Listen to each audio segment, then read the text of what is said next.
Овде сме денес за да го финализираме проектот кој што траеше 6 месеци. Што се случува? Односно, овде сме со цел да зготвиме храна за луѓето кои што доаѓаат и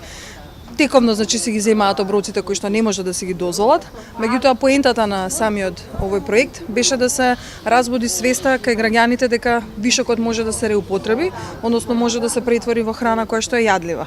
Со мене се и ученици од Лазар Танев, од Средното угостителско училиште,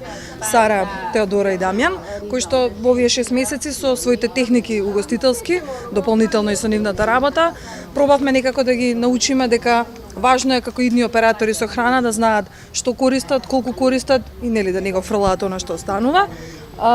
Со нас исто од Осигурување Македонија волонтери и вработени. Ќе приготвиме десерт. Жените веќе овде имаат зготвено и храна. Се надеваме дека тие луѓе што ќе дојдат достоинствено ќе можат барам да си седнат овде да нели да јадат, да почувствуваат достоинствен оброк и со тоа да го заокружиме овој проект кој што според мене мислам дека треба да биде и понатаму дел од културата во живењето, односно да не се фрла храната и да се има слух дека се што може да се реупотреби може да се даде на вистина на некој и да биде искористено правилно. Колку повеќе правите за некого, толку повеќе луѓето се појавуваат и сакаат да земат храна.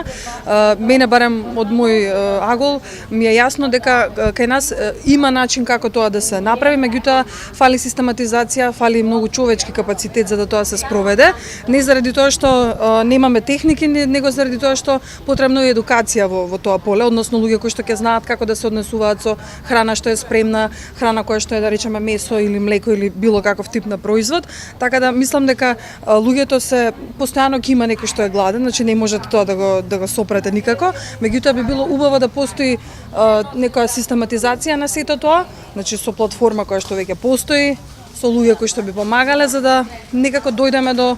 некаков барем баланс на тоа што се фрла, а може да се искористи. Реално имате многу места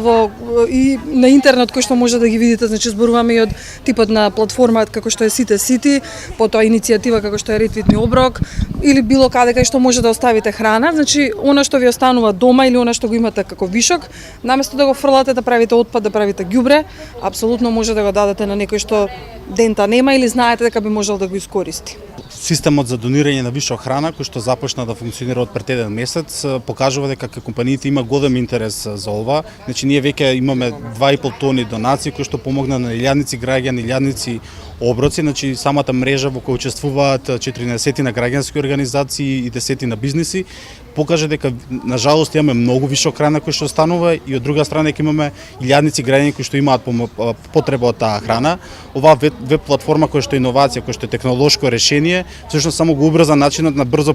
поврзување помеѓу граѓанските организации и бизнисите. Тоа што нас дополнително ни треба би апелирале да се донесе тој закон за донирање на вишок храна, бидејќи моментално е полесно за бизнисите да фрлат отколку да донираат храна. Даноци, на пример, имате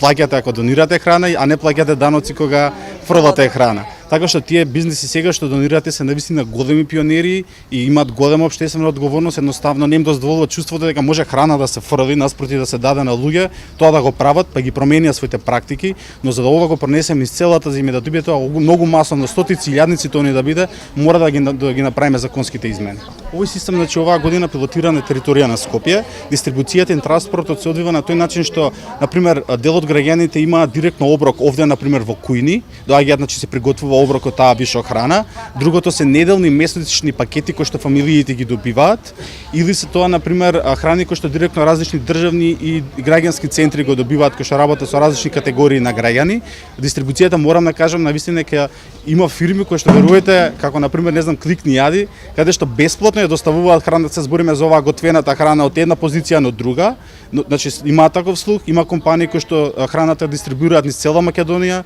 исто со бесплатен принцип и со мали надоместоци, значи моментално ја развива мрежата и тоа што е многу изненадувачки, јас можам да кажам за мене, е дека имаме граѓани волонтери кои што се појавуваат после работа со своји возила да ја земаат, да ја превземаат храната и да ја носат до граѓани. Мислам тоа вакво нешто, мислам искрено многу ми е драго што граѓаните сами пријавуваат интерес и сваќаат колку е ова важно, бидејќи можете директно да видите, да почувствувате оваа храна што ќе била фрвена, а што е прекрасна храна, вие ја земате и му давате некој што многу му е важно. Бидејќи ова е всушност ние храната ја гледаме како ресурс за промена. Бидејќи тие центри кои што ние ги помагаме, пред се тоа деца или луѓе со посебни потреби или тоа се бездомници, значи и тие центри кај што тие ја добиваат храната обично им даваат и услуги за вработување, тренинзи, тие деца одат во училиште, сега деца, луѓе